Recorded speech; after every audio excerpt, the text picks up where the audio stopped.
thank you for coming today. It really does, we appreciate it, and Lillian obviously appreciates it, and I know you'll get a lot out of it today. I'm Jo. I'm the Lifestyle Wellbeing Coordinator at Arilla Village. I'll introduce you to Lillian officially in a moment. Today's session's actually brought to you by Be Connected. So Be Connected have been incredible and provided the funds to be able to put all of this on today. Be Connected aim to get every Australian online. They've got free guides and more to help you in the online world. So if you want any more information about Be Connected, you can talk to your village manager or your Lifestyle Wellbeing Coordinator or myself. Well, welcome. It's nice to see you.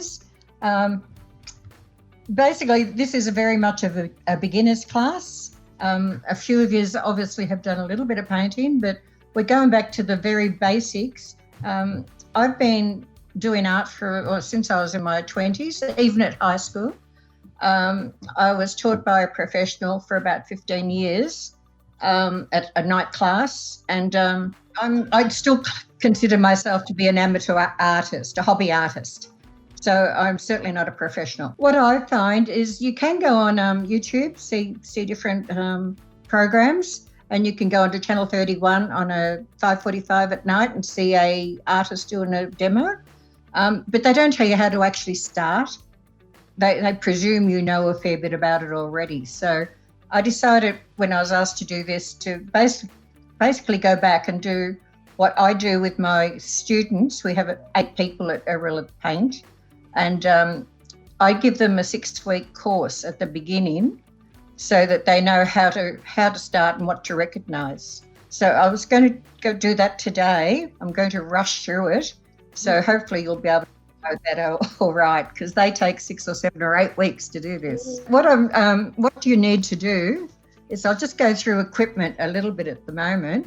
You really need to get a logbook of some sort, like a watercolour book. It doesn't matter what kind of book, just to do your sketches in, or this type of thing, your sessions in. The other thing is, I prefer to paint on these boards. And the reason for that, I do paint on the ones with the frame, but the reason for that is I've put holes in my frames, in my paintings, carrying them somewhere. With the other boards where these are very solid, and so you're not going to do that. So I like this better. You can buy a pad that's specifically for oil painting. So you'll find the pages are much thicker inside for these, so you can practice on those. What I do is tonal painting. So I'm actually an oil painter, and tonal painting means that you mix your own colours. So I'm not going to do colours today, I'm just going to do brown and white. But tonal, you can mix any colour you like from 6 shades, 2 red, 2 yellow and 2 blue. Okay? So today I'm going to, we'll talk about boards quickly.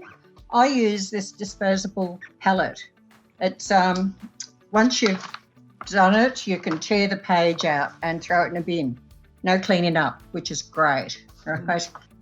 And with your brushes, if you take all the excess paint out with a tissue first, and then put it in your terps or your water, whichever medium you're using, and then use Palmolive dishwashing detergent. That will get your brushes clean. And I'm finding the hand sanitizer is fantastic for it as well. I found it by accident. I'm going to use just this today because I can hold that up better, it's solid, to put my colours out. And I'll show you that now. We call them puddles. So I'm going to put a white puddle, and I'm using acrylic today simply because it dries much faster.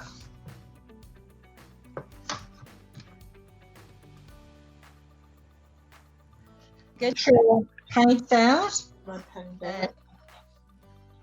2 puddles of white and brown. I'm using brown today. It's not a colour I buy ready mixed to paint with, but for demos it's fine. It's because it shows you the difference between the shades much easier than most other colours. But you can use other colours to do this. So, yes. So the first sheet is this one here. That they had emailed out. You had it emailed out, except for the lady who didn't get that. I can't remember names, sorry, I'm hopeless at that. You need probably, ooh.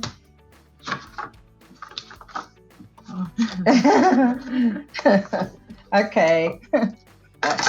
First accident of the day. I just use any of these. They're all about a 5, 4, 5, up to a. I use every size brush. I've got a box of them there. But today I just thought I'd get these out to get them done quicker. And you'll need a palette knife to mix with. So what I'm going to do first is a puddle of brown and a puddle of white at the other end. And then I'm going to put some brown and white together here.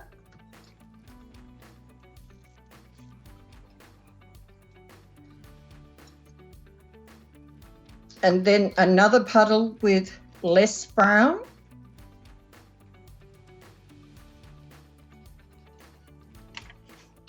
And this one here will be very pale. We'll call it beige. And we can keep adjusting this as we go.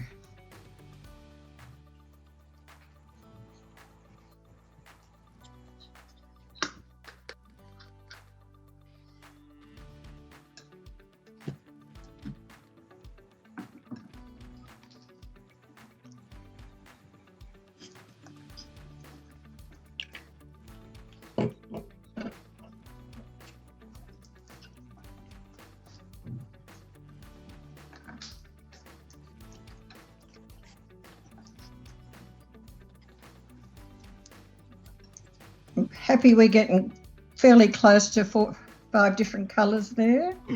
5 shades of the brown. There's the dark.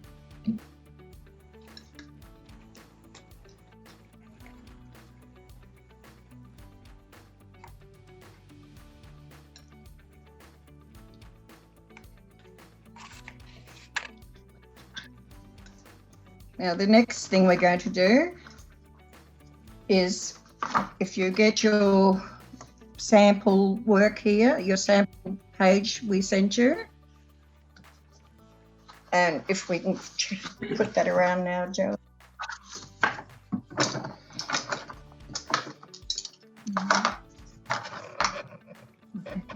Okay. Is that okay? Yes. I'll bring that forward. I'm going to bring that closer as well. Okay. So I'm going to do the lightest one in this top square.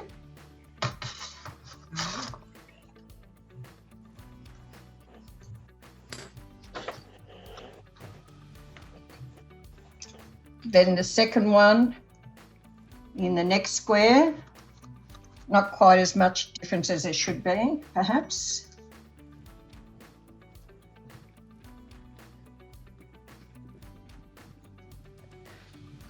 Third one in here, not quite enough again. Looks different when you put it up.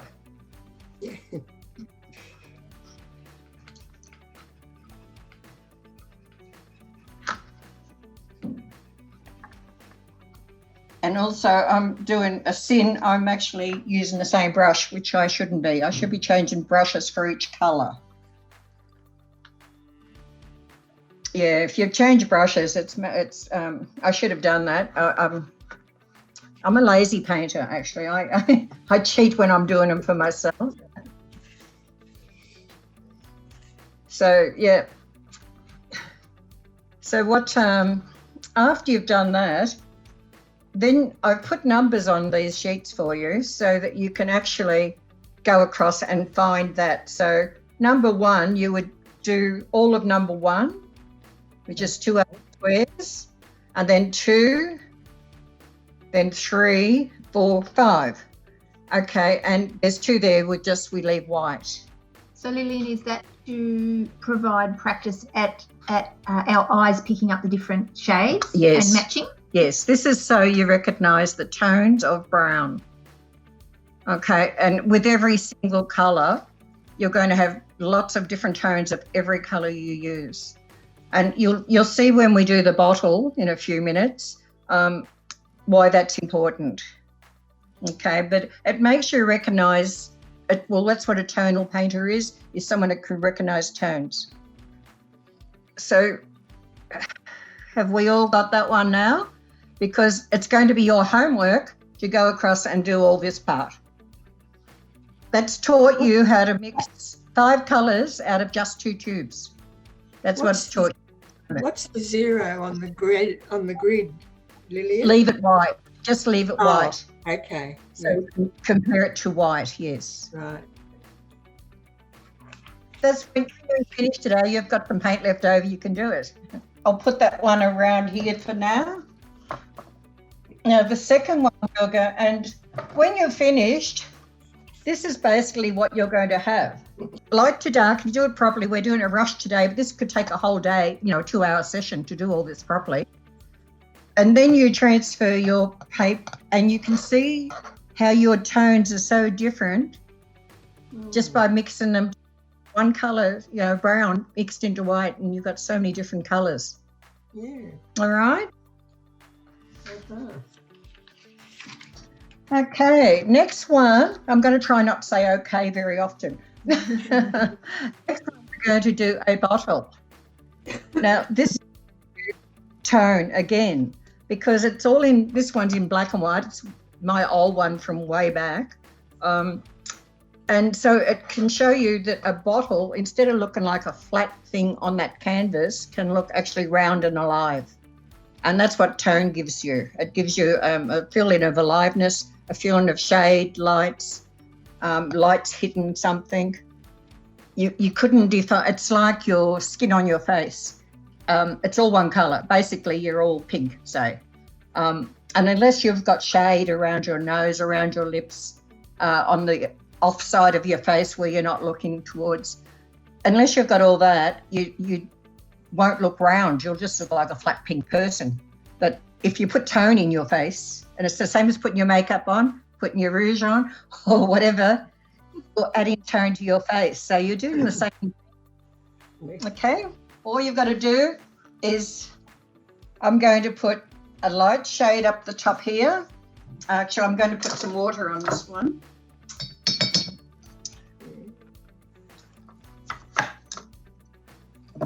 It's good to have one of these too. It's just a block of wood with holes punched in to use brushes in. And you get any friend will do it for you with a drill. I'm just doing the background wall at the moment. Oh, keep on dropping it.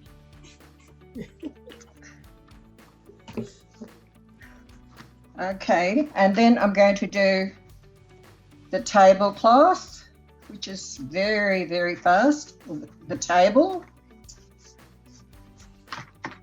You can go through these exercises yourself later and do it properly, all right? As long as it's darker than the top one, so you know you've got a horizon there.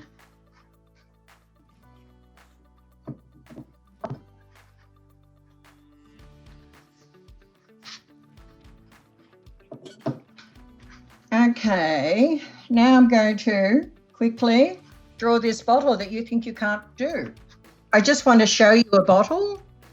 Now, this here, just a clear bottle, which is what we're going to do. And if you see through the bottle, you can see the inside, you can see the top, and you can see light shining on the bottle. You think you can't see anything clear on your painting palette? You can see that. So a clear bottle still shows. So I'm going to just quickly draw a bottle. And this is very rough and it doesn't have to be perfect. You can do it perfect when you practice on your own. No, it's I should have used the other paper I used the other day. I thought this paper would be better. All right, now, so you can see where the tablecloth is. You can still see through the bottle, which gives it visibility through. And there's two really important things in art, in any art. Once you're in colour in this, anywhere, if you have got tone right and you've got light and shade right from where your light source is, your painting's going to look great. It won't matter if you can draw or can't draw. If you can get that right, and just remember, everything's just a shape of colour. It's not actually, that will look like a bottle because it will look like that because of the tones. Okay, so on my paintings, I always put a little mark up the top here in this corner.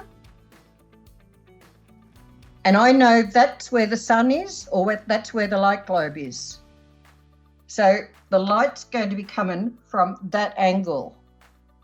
So when I do a bottle, I know the shade is down this side. So that'll be darker than the other side. And I also know that the bottle will have a shadow underneath because of that light.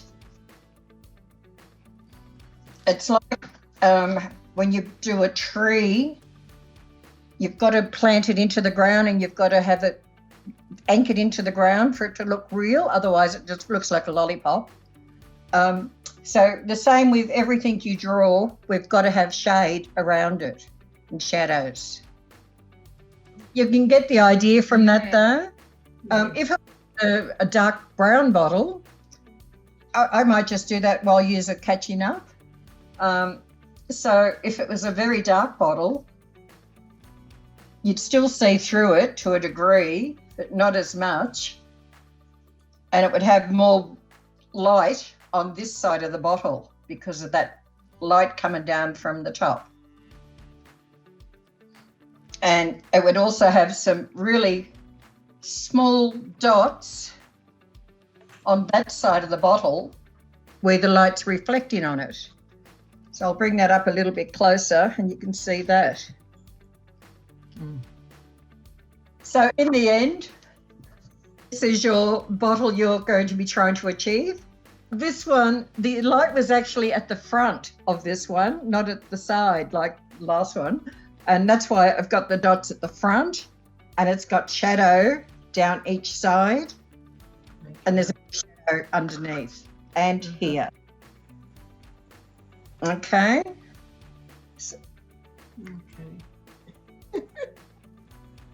And to do a flower in brown and white, this is my original one from 20 years ago.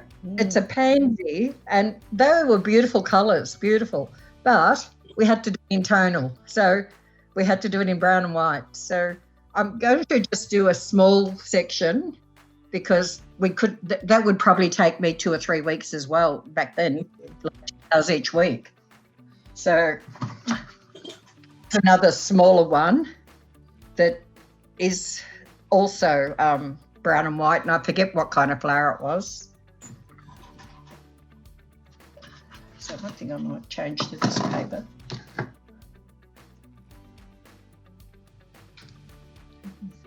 just put that up a tiny bit so they can see the flower. I've practiced, don't worry, I've practiced the other day. So I've got to look at my practice now so I remember what I did. So that was my practice the other day. And that's a pansy. Oh, look, I can just put that there. Yeah. Don't worry about the shape. Don't just worry about what you've learnt about putting the colour on and where you put your shade. You can work on your shape later. So,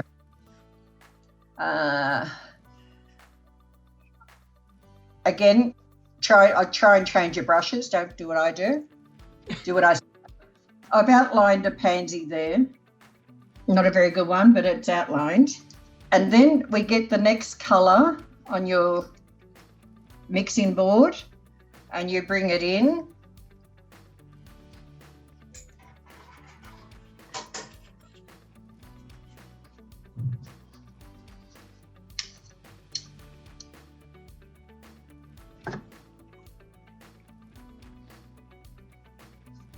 When you paint, and you've all tried a little bit of painting, I take it, you can lose yourself in a different world. It's like, doesn't matter what your problems are, doesn't matter what's on your mind. Once you start painting, you can forget it all. It's great. It's such great therapy. Okay, and I'm going to have mixed enough.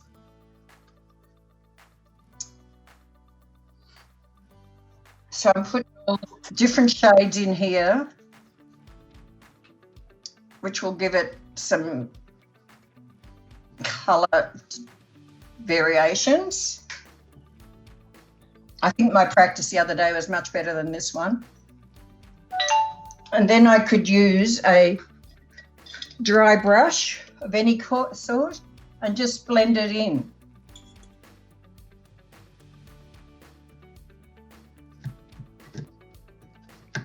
Drawing it in dark to the light. I always start with my darkest first. Always put dark. If you're doing watercolour, you leave the lights. You start with lights. And I find it very hard to do watercolour still. I'm trying to learn it. The absolute opposite of oil painting or acrylic painting. If you're doing a painting as such, you always put all your darks in first and then lights last. Okay. So that's not the greatest painting in the world, but it gives you the idea of how you put your colours on. This one is a better one, so I'll hold that one up. So I haven't done acrylic since I was 20. So, and I've just got it out to do this because I knew it could dry fast. When you talk about that, you can get odorless turpentine now from the art shops. This is just an old calendar I have. And if you got that out and then tried to do that in tonal, in brown and white, just find your dark and then your next shades, and then you've got your real lights up here. So that would make a good sample of what you can do in brown and white. That's something you like that's simple. And what it does, it makes you look at the darkest things on the page to the lightest. And when you're painting, that's what you've got to learn to do. It's the most important thing about painting.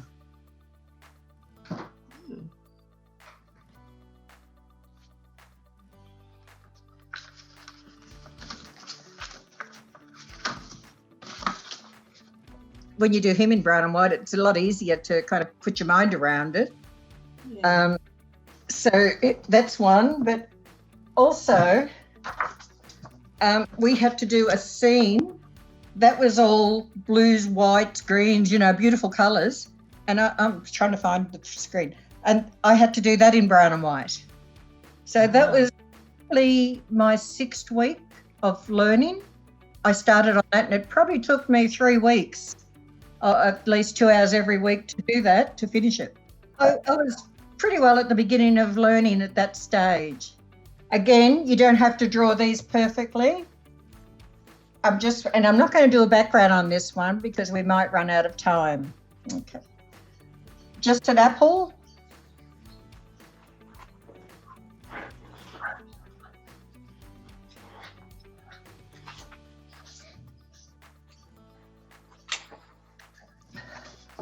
And again, I'm going to put my little dot up the top so I know where the light's coming from. That dot would be under the frame if you do it up in the corner. If you want it to come this way or if it's coming straight on, just, let you know where it's coming from. So I know the shade is going to be on this side of the apple.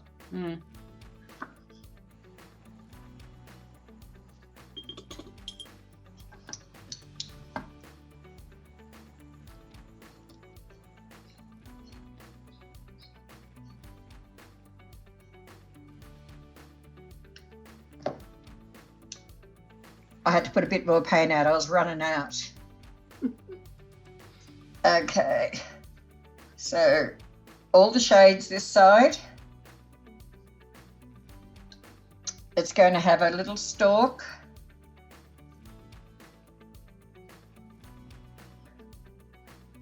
And then, changing brushes, I go to the next shade of my paint and put the next slot in.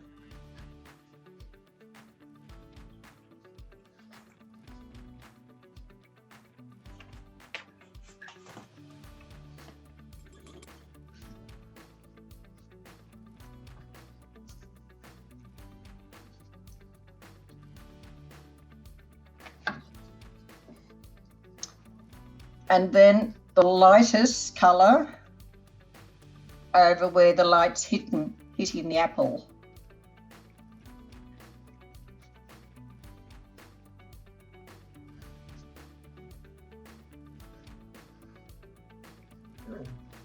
Four shades of green, or 5 shades of green, or 5 shades of red. You can still practice this exercise with different colours, but I just think that the brown shows you the differences much quicker. Right, I'm going to just fix the edge up a little bit so it actually looks like it's round.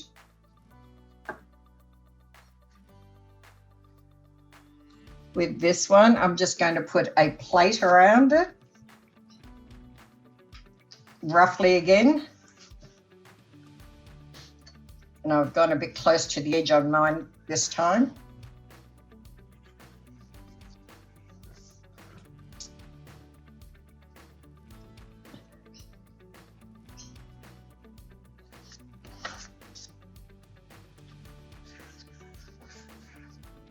And again, we have to have shade under the apple.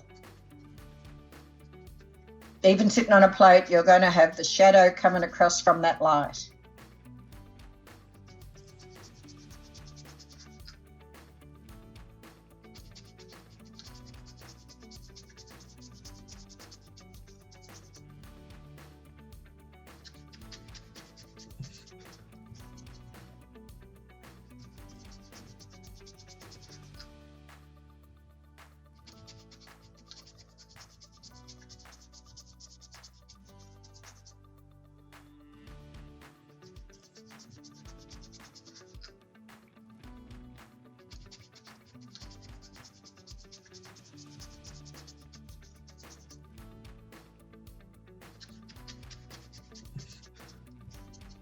You've run out?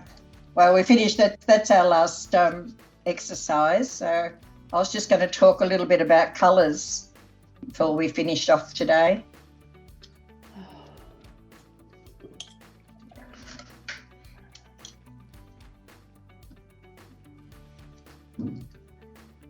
And again, we'll have a little, even an apple has a blob of white where the light was hitting the apple.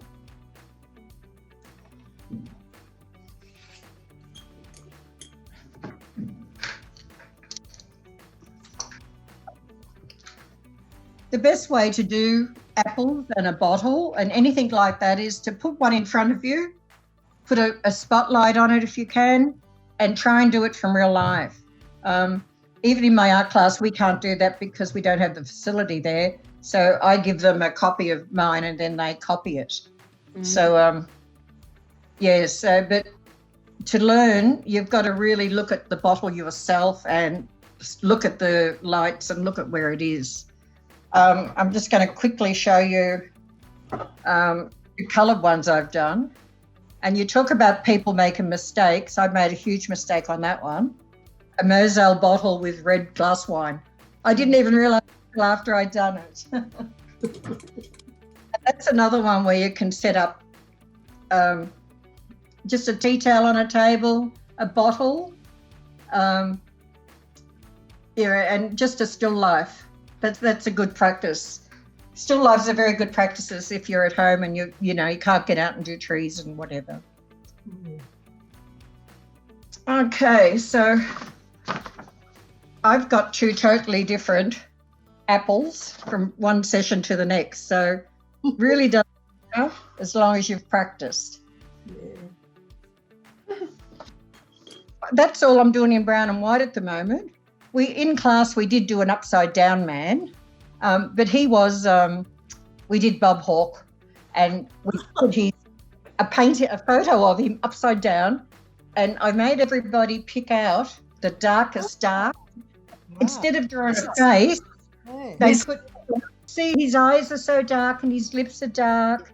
There was parts of his hair that were dark, and we started from dark and then a little bit lighter and then a little bit lighter until we got back to the white almost. So once you get past doing this and you've done plenty of practice, you need to then, if you want to continue, and I'm sure you will, need to get some coloured paints. Now, tonal, as I said, we can do it with 6 colours. And if you're not doing tonal, you can go out and buy every colour in the rainbow. But look, they're costing you $15, $16 a tube for the larger tube, and it'll cost you a fortune. You can do it all with 6 plus white.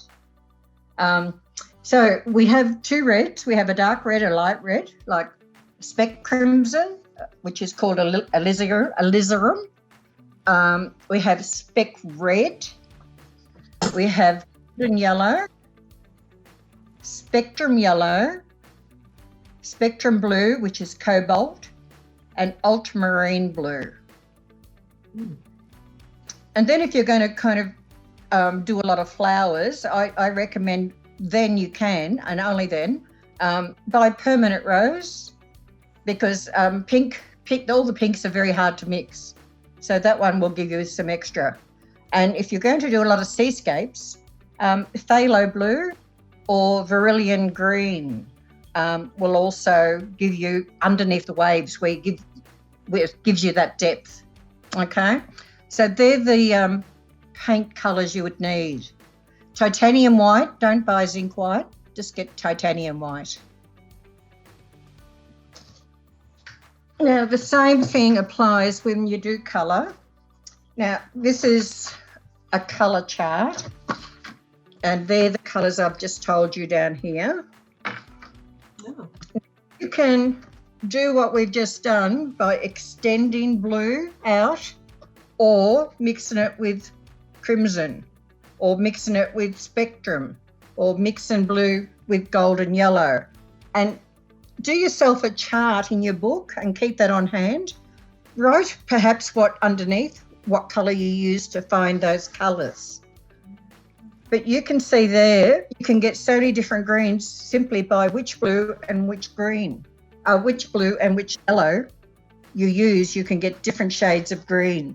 And then you add a bit of white, like we have to the brown today, and you get a different colour again. So that's a great practice chart.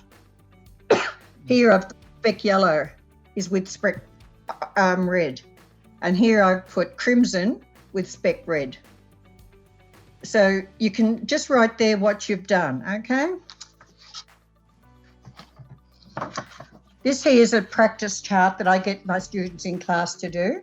I've got shadow somewhere for some reason. So again, put a blob of your speck red, speck crimson, a blob of your red, yellow, golden yellow, spectrum yellow, cobalt, ultramarine, and write down here what they are. And then across the bottom, write it in the same order. Okay, can everyone see that? Then, well, we'll start at the bottom, it's easier for you to see. The ultra blue, I put that with some crimson. So mix it up and put it there. And then I get ultra blue and I put it with the red. And then put it with the golden yellow. And then the speck yellow. Again, with cobalt. It's not much difference, but you can see a slight difference if you mix the two blues together. You don't need to do that one because it's ultra and ultra. And then go and do the same thing. You've got your cobalt blue, mix that with crimson, and then mix it with red, and mix it with golden yellow, etc., etc. So if you fill in that whole chart like that, that gives you a really basic idea of what those two colours together mean. After you've kind of become good at this, you then want to put three colours together. So you might do a chart of how you find brown. So a yellow, a red and a blue makes brown. It will also make black. The more ultramarine you put in, the more black you'll get. So usually, and red and blue will make purple. But if you add some yellow to it, that will get it back to black or to brown. So just with 6 tubes of paint, you can make every single colour. And it's really, it's a good way to do it. You don't need to spend as much on paints. I'm going to tell you a little story. This is a little winery in South Australia. I took a photo. I have done the building at least 3 times because it always looked too pale. And then I discovered I had to make this much darker here to make the all right. Every one of those roses was yellow in the photo. And I did them all yellow. And I looked at it and I thought, oh, no, it's just not right. And I looked at it for probably 3 weeks and I thought, no, it's not right. So then I started to make some apricot and then I thought, no, I'll put a few red ones in. And it just went on and on. So you can, with oil especially, because this is an oil, you can just keep painting and painting over it. And you can fix up every mistake. If you make a mistake, you fix it up again.